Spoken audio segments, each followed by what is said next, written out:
online yet, or people can't hear me?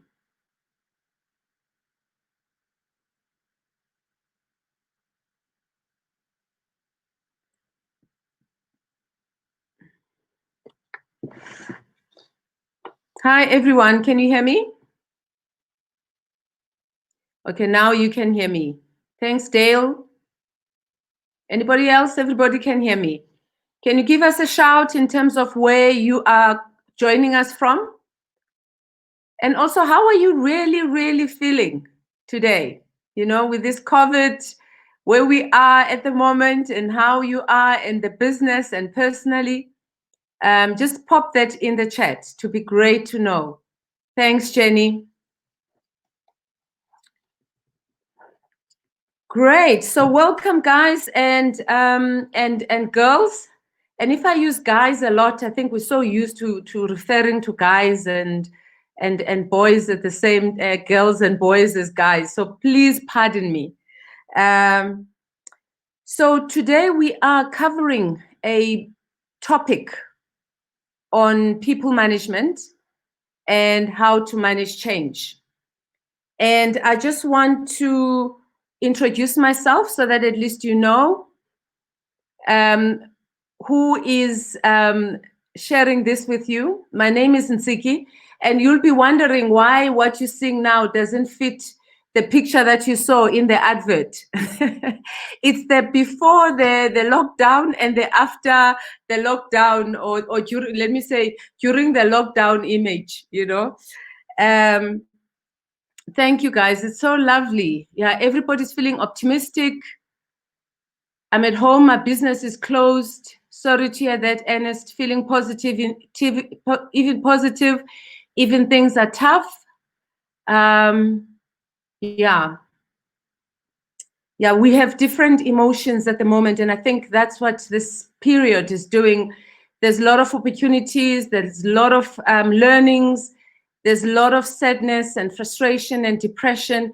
All of these things are real. And actually, all those emotions also are captured in the change. So keep that in mind as we are going through this talk today, that change is, we are in it, actually, we are experiencing it. Even though we are talking about your stuff in your business specifically, but you will find that there's actually similarities between what we are going through and what your staff will be going through. So I was going to introduce myself. I'm a clinical psychologist by background, but unfortunately, I haven't spent a lot of time in the therapy room. I've spent a lot of time in business, and I work a lot with teams effectiveness, team development, leadership effectiveness, and leadership development, change management, culture transformation, and that's really what I do. So welcome, and I'm looking forward to having time with you. So what I'm going to ask you as I start is that please use the Q&A button for questions instead of the chat, because if you use the chat, we will lose your questions. So let's begin. We are looking at, you are going through change, you need to gear up, and your stuff is used to the old ways or the current ways, and how do you get them to change? So we're looking at insights and tips in terms of how to get buy-in from your employees, and I've put key stakeholders because I thought it's not only your employees. Think about your family. You are also important as well.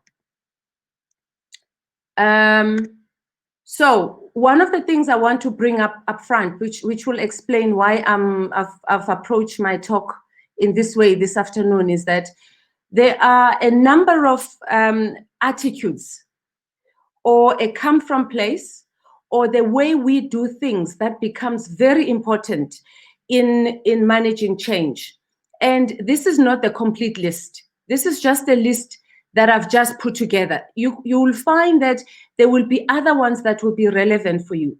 Right on top, the most important attitude you need to approach this whole process is understanding. Learning, it's a learning process. You're going to make mistakes. People are going to make mistakes. Curiosity, what's going on? If people are here What does that actually mean? Empathy, standing in their shoes, patience, being decisive, because you are going to need to make very hard decisions at some point. Humor, fun. Doesn't mean because things are tough that we must forget to laugh. Self-awareness, this becomes very, very critical. You need to know what's going on for you as the business owner, as a leader, and also that is EQ. There's also, so know the way you impact other people and how you take things on. There's also another intelligence, is the social intelligence. When you speak, when you deal with people, how do you impact them? How do you impact the way people behave? So all of these are important. So for me, I'm gonna explore understanding, because that's how I've approached this talk this afternoon. And I keep pressing the wrong button. So there are three things we're gonna do. We're gonna look at insights, my observations, my learning, and my offering. What can you do? And go to questions, reflections, and comments. So let's start with understanding. Your people are here, and how do you move them? You need to understand first, how do people change? And so, sorry, how do people respond to change before you can be able to move them? So change, first and foremost, you need to accept that change at the beginning is very hard, it's very difficult, and it's worse in the middle. It becomes very, very messy. I'm working on a project at the moment where we've managed to, at the beginning it was hard, we got people excited, they've accepted the change, and now we've actually go live.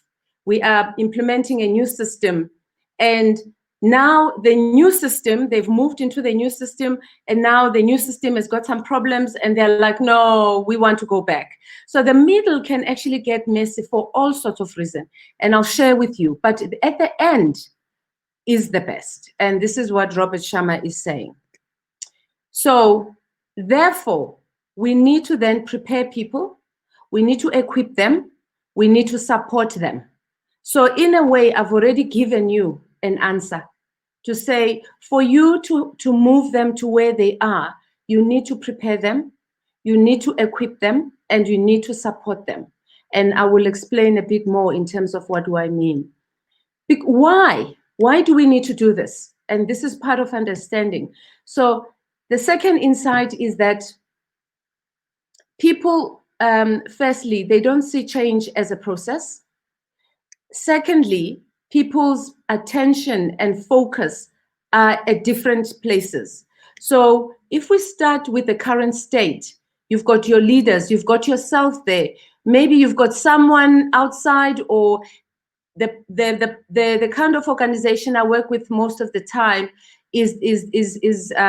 or projects are big projects. So there's always a project team. You might not have a project team, but you might think of, okay, I need 2 people or 3 people, or even 2 people who can help me with this project. That's a project team already. And then you've got the frontline employees, or you've got your manager, your store manager, and your supervisors. So these 3 levels, they are all looking at different things. So the current state for them is that what do I need to do to change, and why am I trying to implement this change? That's what it means for them. How they see the transitional state is that it's a necessary evil, and just to get me to where I need to get to. Where their focus is really for them, the leaders, you as a business owner, is the goal, is the future, is that I want to see this thing happening now. That's where you're focusing on. The project team is that in the current state, that's what they're focusing on. What am I starting with? But their focus really is in the transition, because that's where the project team is supposed to be focusing on. That's what I do as a change manager, or as a change person or specialist, whatever you call me, and where we will ultimately end up. But look where the project team is focusing on. The frontline and the employees, this is where they're looking at. They're looking at the day-to-day work that I do every day and deliver and add value to the business. The transition for them is just a disorganized inconvenience to them and doing their job. That is very unknown. And actually, somehow to them, we might not even go there. So for them, the employees, this is where they are focusing on. This is very important because you as a leader, you need to understand where where they are focusing on, and why it is important for you as a leader to start aligning them to this goal, because you are focusing in the future, they're focusing now. So it becomes very important for them to, this becomes quite a reality for them. It becomes a palpable thing that they can actually feel, get excited, be clear. How is it going to look like? How is it going to feel? That's how you're going to move them. So that's one of the important things. So why change gets messy, you can already see. The people that are really needed for this change, most of the time, their focus is somewhere else, because for them, that's the most important thing. The next insight is that it depends on how big is the jump from where you are as a business, what people know, and where you need to take them. And this is very, very important, because the bigger the jump, the higher the resistance that you're going to experience, and the fear of change that you're going to experience, the skepticism that you're going to experience. And so in a way, so that's why you need to understand, what is the change that I need to be making? How big is this change? Is it a small change? Is it a big change? How ready are my people? Are they resistant to change, or are they open to change? Now, most of the time, we see resistance as a negative thing. Resistance is determined by a number of things. How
Can somebody hear me?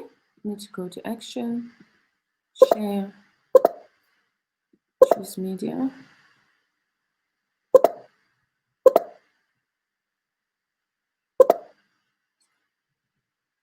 Okay, I'm not sure why it's doing that.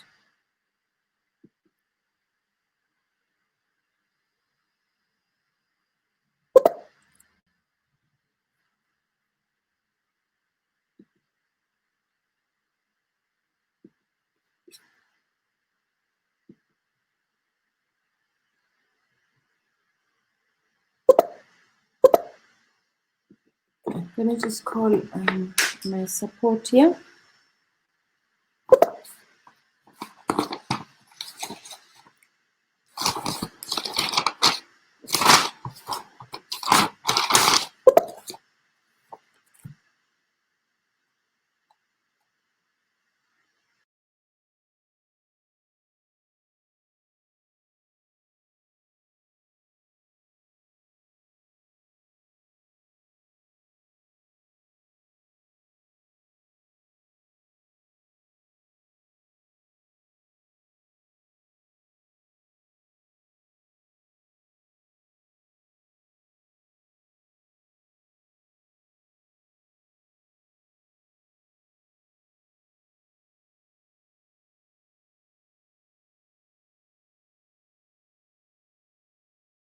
Okay, sure.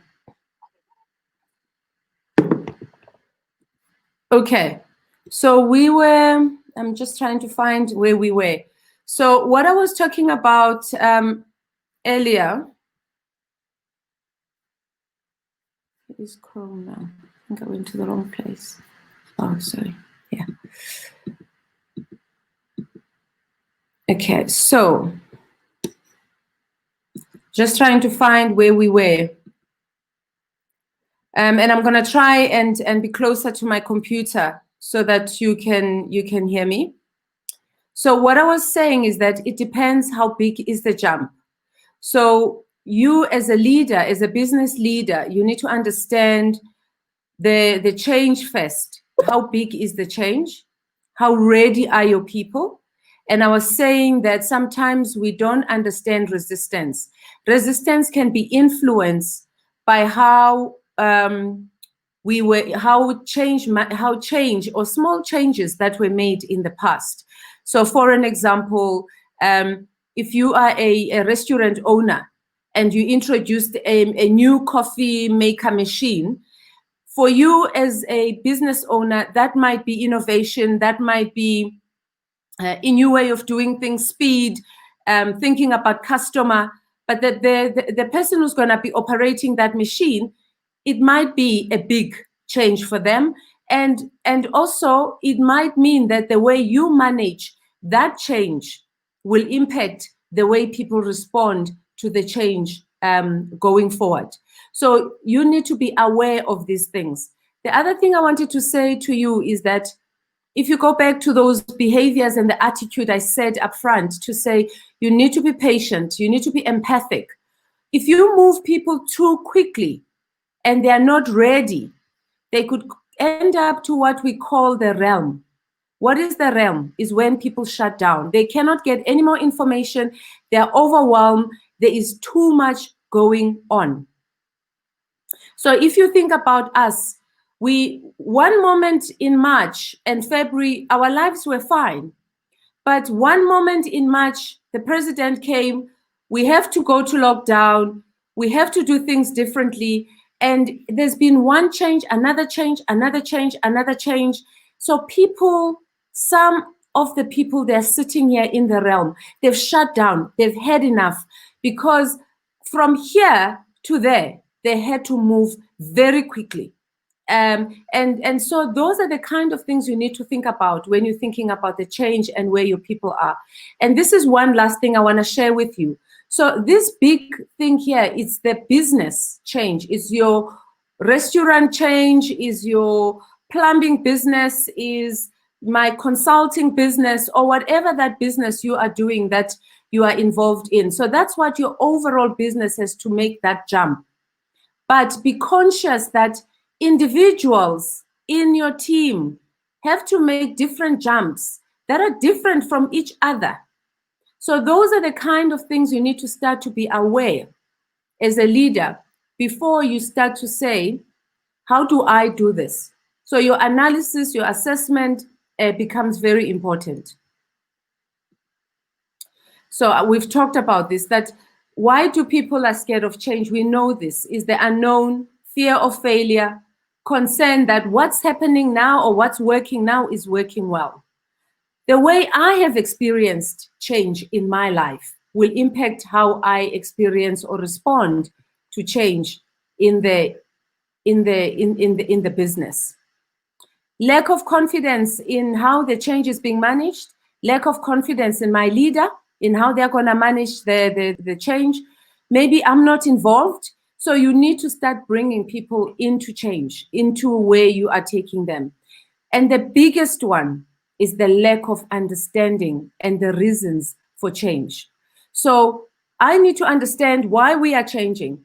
How is this change going to impact me? How does it link to our vision? How does it link to our purpose? How does it link in terms of who we are? And what's in it for me? So I need to have a skin in the game. You could say to you, but that's selfish. Why would someone ask that question? So let's take the example of the coffee maker. What's in it for me as an operator is that I sell to him is that, John, we are moving to be a restaurant that is fast, that's got the best coffee in town, blah blah blah, and this is how we link in terms of who we are, and we want to get so many customers, and this is what our customers have been telling us, and it's going to help you, because instead of you making 10 cups of coffee in 20 minutes, now you're going to make 50, and it's going to be easier for you. So that's what's in it for me. So in it for me, it doesn't have to be me personally, Ntsiki, that I'm going to get money. No, it's about how it's going to improve my life, or improve the way I do my work here, It's also going to make Ntsiki sure that you don't stay late, because now the things are going to move faster. All of that. Oh, it gives me more time. Get earlier to the taxi. So those things are very, very important. Organizational memory, in terms of how change has been made, you need to understand how people have been impacted by the past change, and try and address that. And be conscious about your power as a leader. You carry a lot of rank. So if people feel that you're not listening to them, you're not empathic, you're not understanding, and that's where sense of humor becomes very, very important. Because if you put things light, but without taking the serious meaning out of them, it makes things easier. It makes it easier for people to take the change in. So I think what I've decided, because we've had a lot of interruptions, is that I'm putting the things that you can do differently as I'm talking. So then when you've done all of this, you need to ask, are we ready, given what we need to do? Me as a leader, my supervisor or my manager, if I've got a manager, and my people.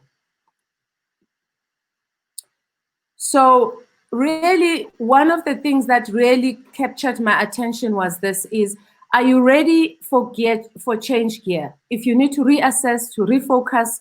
So those are the things you need to think about in terms of your people. So how do you bring your people along? These are the steps, or a methodology that I use in the work I do. It's called ADKA. It's developed by ProSci, and I can also drop that in the chat box later. So you need to create awareness. Why are we changing? What is the case for change? And also the desire. So when you tell me that I'm going to be making coffee quickly, and what's in it for me, that works for me. Ntsiki, I'm going to be sending you for training, and this is I'm going to help you to operate this machine, and I'm going to coach you and make sure that you've got the ability to operate it. And the reinforcement, every time I do it well, yes, this is good. So all of these things are very important in terms of moving people forward. I'm going to stop here, and then give you an opportunity to ask questions. I'm not sure where I've lost the chat box and the question. Ricky?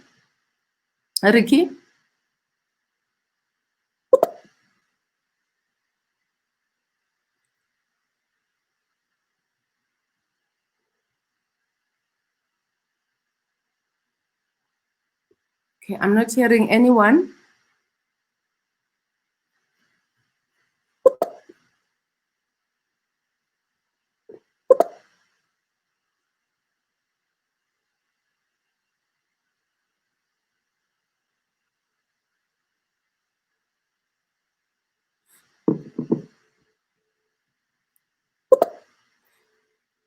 Guys, I'm not seeing anything. I'm not seeing the questions. I'm not sure what I need to do.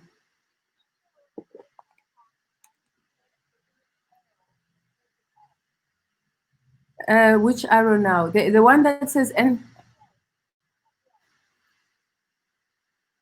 No, the one I.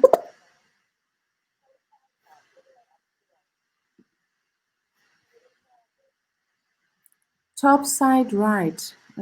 Shows live.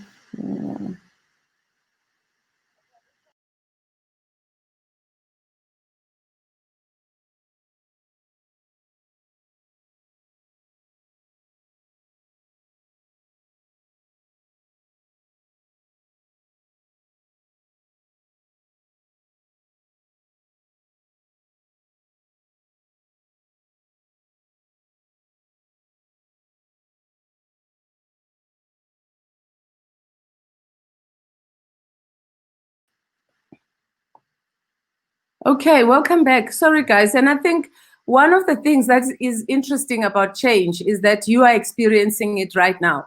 So this is the muscle you need to have with change, is that you need to be flexible, you need to be adaptable. Things are not gonna go the way you think they've gone. Because I was trained, for an example, how to use this system, but now I don't know where to find what, and that's part of change. So that's why you need patience. So Jenny has got a question here that says, yes, I'm there, Ernest. Thank you very much. So Jenny has got a question that said, what is the staff pretend to understand the situation, but they are there for themselves and not really for the business? Great question, Jenny. So, and actually, I'm coaching a leadership team right now. So, Jenny, first thing, it goes into, do people understand where we are going as the business? That is number one. Because if people understand, you need to try and get to achieve a common goal, a common ground. Let me put it that way. And there is nothing wrong, actually, for people to actually, because everybody is they need this. Everybody has got the skin in the game. You as a business owner, you also want to get something out of yourself as well, if you're honest enough. Whether that is about time with your children, you want to create your wealth, you want and serve people. There is something that's in it for you. So we need to understand that an employee also have the same needs. But how do you bring those different needs together and create a common goal that actually helps to focus on the client and the business success? Because if the business succeeds, everybody succeeds.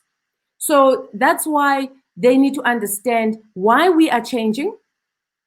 How does this link to our business purpose, who we are, why we've established this business, and how are you going to benefit? Because that's how, Jenny, you develop that desire. What's in it for me? I promise you, even top executives in this country, when there is a change, it's what's in it for me. Even, I can go on that. So a great question. Janet is asking, how do I know where my staff are at? I'm just a small catering company. I don't know how to do this. I don't know how to do the psychological stuff. Beautiful question as well, Janet. So everything, if you think about it, is how do we get to know people? Everything starts with a relationship. A relationship starts with a conversation. So the way you can really understand where your people are is to have a conversation, to understand where are they, what's happening for them, and guess what? That develops trust. Get to know your people.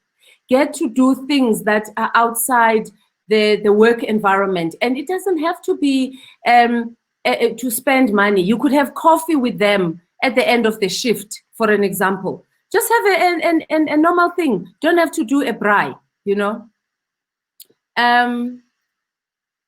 What is the best way to get your staff excited about a new process?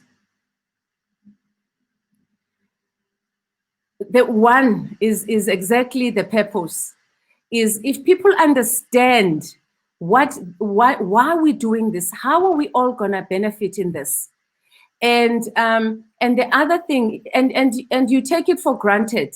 But one of the things that I think leaders overlook or business owners is that you have employed people that are running their households. So they are leaders, or they are leaders at church.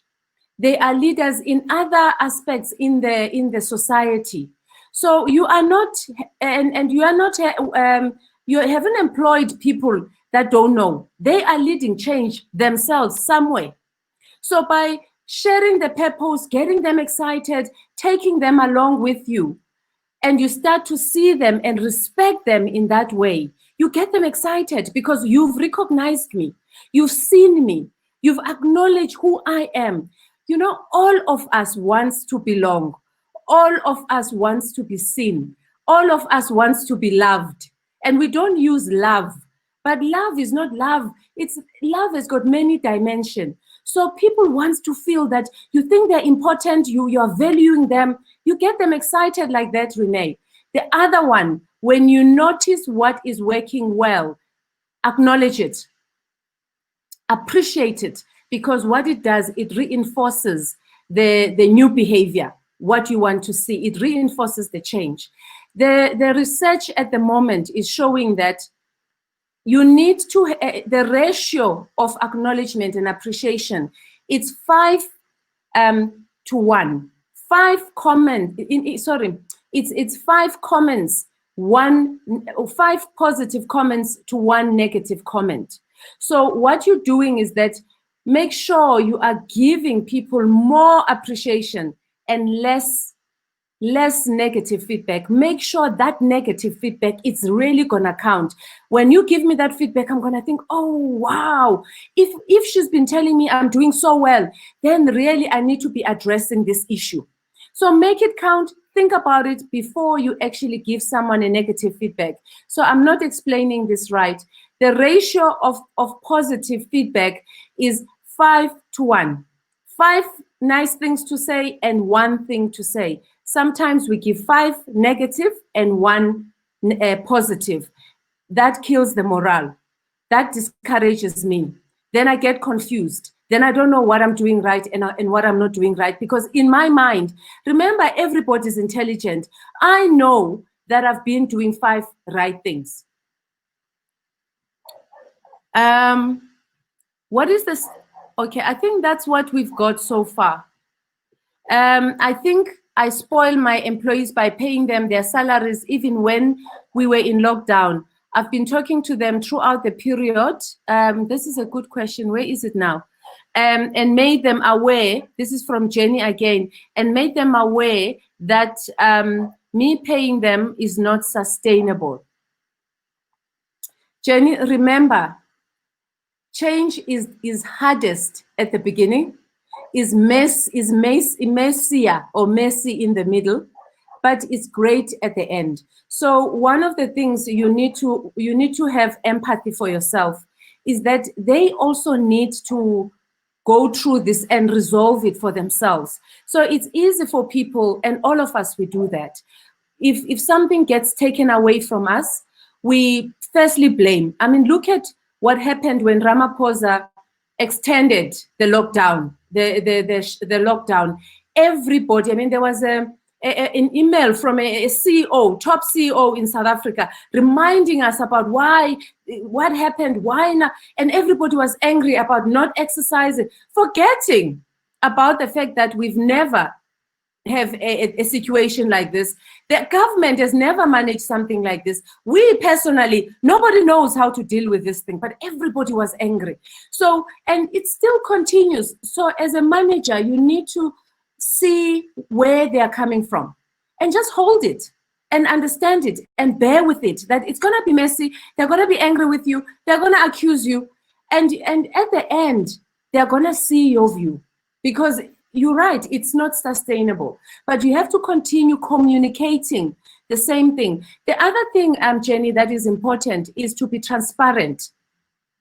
Because when you're transparent and you share your business information, and I want to encourage you guys to do this, when you share your business information, you are sharing and showing them that, guys, this is how much we made, and this is how and where the money went to, and this is where we are right now. What it does, it closes the gap.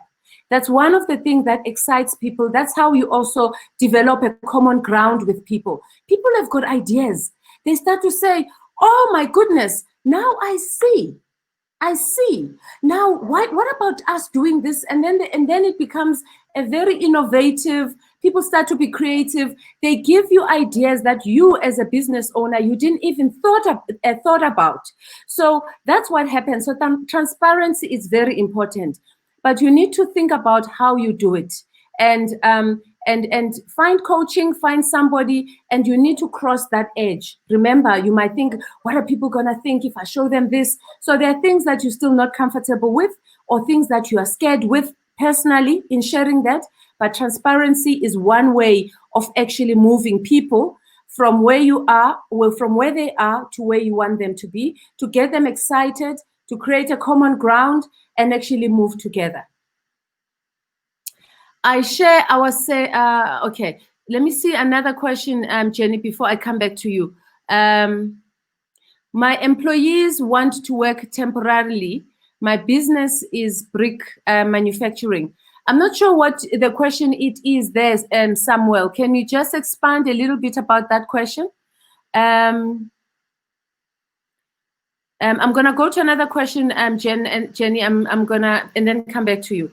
Organizational change versus steps, pest analysis. What is it appropriate to change? Ernest, I'm not understanding your question. Can you explain it just a little bit again and give me more info?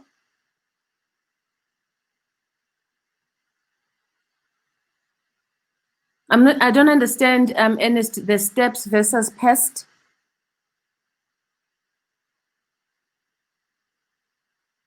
Okay, I'm gonna go back to Jenny's question. She's asked another question. I share our sales and target all the time, so they know we are not achieving our sales target. Now that I'm sharing that we are on short time and this is all I can pay, I'm feeling a bit of pushback. Okay, Jenny, this is a time to have hard conversation, and also identify in your employees, because you might find that there are people that understand. I don't know how many people you've employed. There might be people who are understanding what you are saying, and they're actually probably maybe silently supporting you. Find who are those early adopters, because those are the people that are going to help you to move the change. So you have 6 employees. So for me, I think identify in those 6 people, is there anyone who might be hearing you? Because if there could be one person who actually hears you and understands you, it might be useful to actually have a conversation or have one-on-one conversations with them, because that also will help you to hear who's on your side. And then use those people, we call those people early adopters. In bigger teams, we call them change champions, and help those people and see who has relationship with who, and also understand when you have one-on-ones, what makes it difficult for them, and ask them what needs to be done differently. So ask them, what can we do? What can be done? So get them to think about, if guys, this is where we are, what can we do? Co-create with them.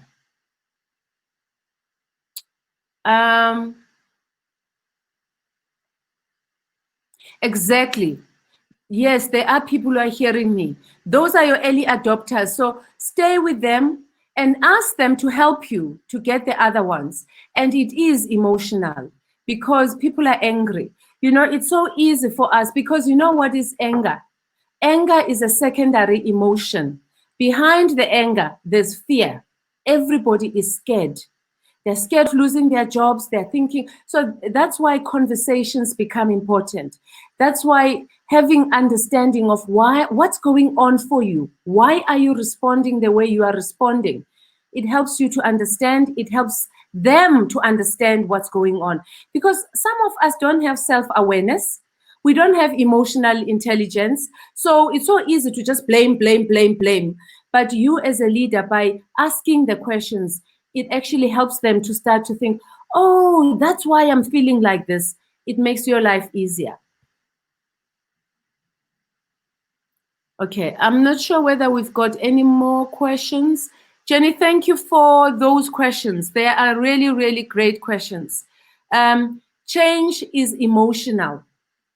And that's why it is important for you as a leader, when you introduce any change, you need to ask yourself, am I ready personally to go through this?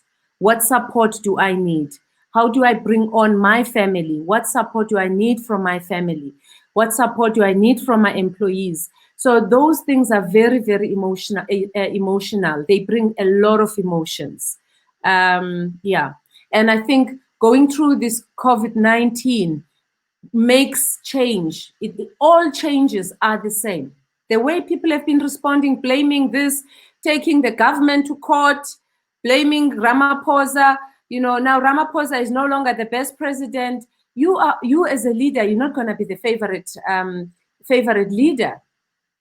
And you need to understand that it's going to be like that. The thing you need to do is to continue to re-emphasize the reason why you are changing. Keep re-emphasizing it. And do you know research shows that it takes about 6 times of repetition from leaders to say the same thing for it to actually click. Like, oh, that's why we are doing this, So don't give up. Keep repeating it and find another way of saying it. And what is your benefit? What is in for me? Keep emphasizing that and asking, what can we do differently? And if people don't have ideas, let's think about it. How could we do differently together?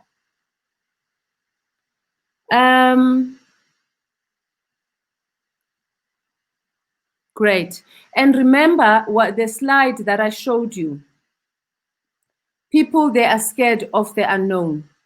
The primary thing is fear. Change is fear, insecurity.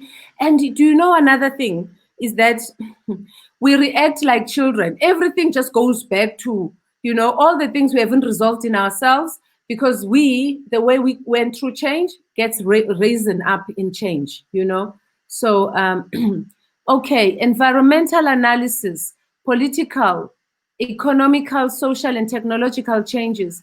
This is a question from Ernest. Sorry, guys, let me orientate you first. There's a communication from Ernest.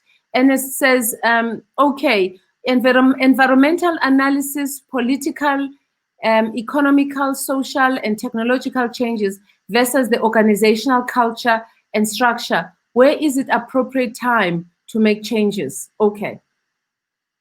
So, Ernest, to start and answering that question, remember what I said earlier is that you need to understand first whether are you ready for the change gear or for whatever change that you want to make?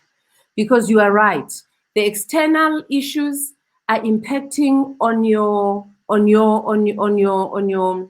business, and sometimes you have no choice but to change. But you as a leader, you need to say, this is the change we need to make, or this is the change that is required to be made. And if we make this change, how big is it going to be for us, for our organization? How is it going to impact us?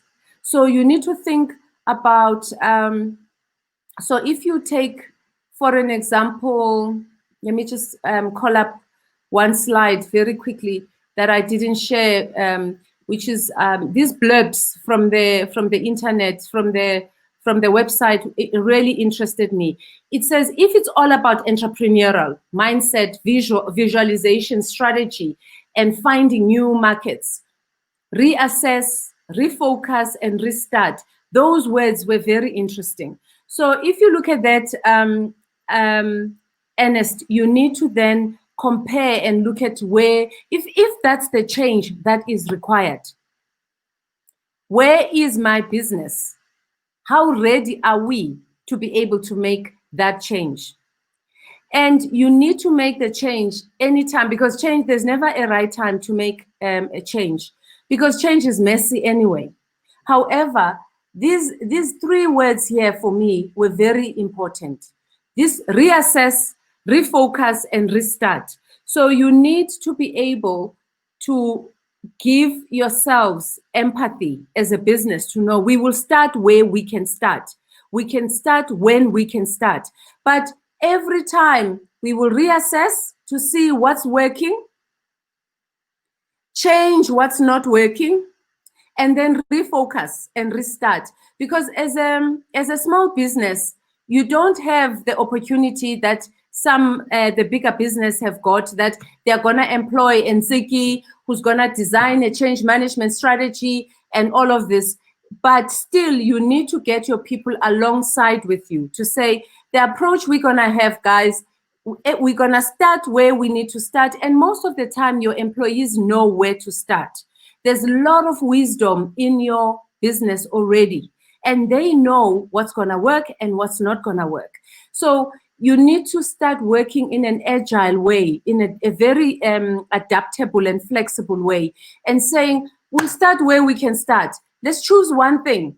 Let's try it out, reassess what's working. We give it 2 weeks, because that's what agile methodology is. You take something, you try it for 2 weeks, and then you reassess at the end of that 2 weeks whether it's working. If it's not working, let's refocus and find another. Sorry, let's look at what's not working, and then let's refocus, and then let's restart again. So this is the mindset that can help you as small businesses in terms of also driving your change. It can also help you to get your people excited, people involved, and feeling like, yes, I'm learning, I'm developing, I've got a skin in the game. The skin in the game, guys, it doesn't have to be financial. It can be emotional, it can be psychological, it can be in all forms. It can be growth. And people love those kind of things. Challenge, you know. Richard is asking, how do we get clients, or how do we compete with the giants? That, Richard, I don't know. There you need a strategy consultant, and you need someone who can, in terms of the strategy that you can use. But because why I'm saying that, Richard, is because it's a really big question. The question you're asking, it's got many elements. But from a people's element point of view, it's you have people in your business, and conversations, reaching out to your people to say, guys, this is what we need to do. And how do we differentiate ourselves? How do we market ourselves? How do we attract clients to our business? Those people, the people in your business, there's already wealth of knowledge and a lot of experience in your business. You'll be very, very surprised. The other thing, Richard, I'm just using this because I'm also a small business person, is to know who are you competing against. Because giants might not be your competition. Because if I'm gonna say I'm competing with Deloitte, I might be taking myself completely into a market that I might be overwhelmed. But even with the small businesses, people that are doing well, and in some instances, they are offering services. So let's say, for an example, Deloitte is offering services to Old Mutual, but I actually end up offering services to Old Mutual. Yes, in a way, we are indirectly competitors, but I don't compete with Deloitte. I compete with another consultant who's running a small business, and I'm looking at what makes them different. Because if I'm going to compete with Deloitte, it's not my competitor. My competitor remains the people that are within my space. But it does not mean that me and Deloitte cannot work for Old Mutual. So you have to differentiate between your competitors and who your clients are. What's the next one? Ernest, you should be able to download the presentation. Oh, okay, great. I think before we do that, Rike, we need to delete all the other slides because they might distract and they might be confused. And I'm worried that one or two might have a client information. I'm not sure whether that's possible, Rike.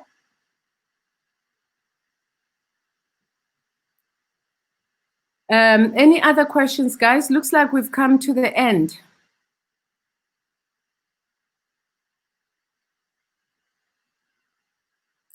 So one of the things that I can really offer is that find mentors, create a network of supporters in your create a network of similar business like yours. So for me, for an example, some of my friends are people that do the work that I do. So when I feel overwhelmed, when I'm not sure, when I feel I need input or someone to think with, because it can be lonely to be a business owner and be a leader. And those are the people I access and I share. And the other thing, you could be scared that, oh, if I share, they're going to steal my ideas. You need to have a mindset of abundance, that the more you share, the more is going to come to you. And because that's a fear, there's so much that drives our behavior that is so fear-based. It's fear because we worried that there's little, so I must hold on to whatever that I have and not share with other people. But if I could say to you now, take a deep breath and just keep breathing and breathing and breathing and breathing without breathing out. At some point, your body is going to be full. It's going to need to let go because it needs to create a space for you to be able to have new breath. So sharing ideas with other people is like that. And the more you share, the more you are abundant and generous. That's a word I was looking for. In sharing ideas with other people, talking to your peers in the business, you will be amazed about what comes back to you. So think about that as well. Thank you, Jenny, for that. Great. Guys, thank you very much for this opportunity, and I hope this was beneficial for you and that you got what you needed. And if there are other questions you still have, please, I don't know how, Ricky, they can send it to us.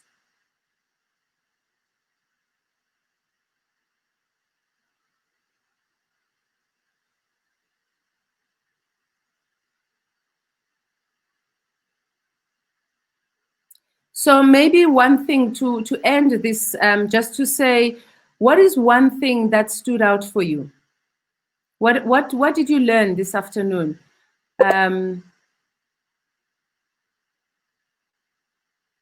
Maybe we go back to the charts, and if you could put in the charts what stood out for you, and then maybe in that you could say goodbye, and then we could close.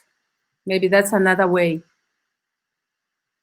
Great, Jenny. One learning is that keep on going. What are other people?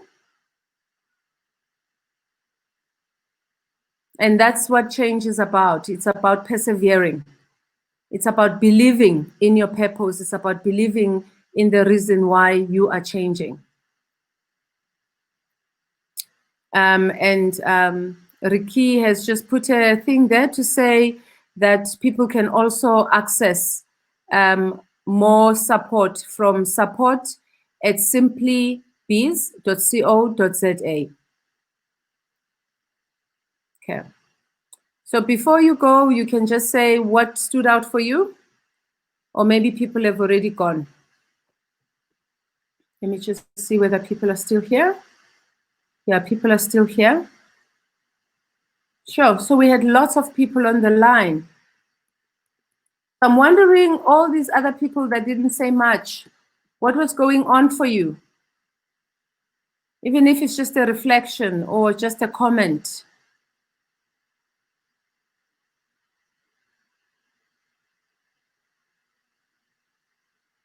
You can put that on the charts.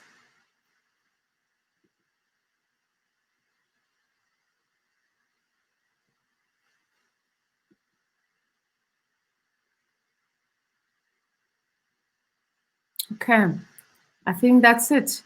We'll end it there. Thank you guys very much for the feedback and for the questions.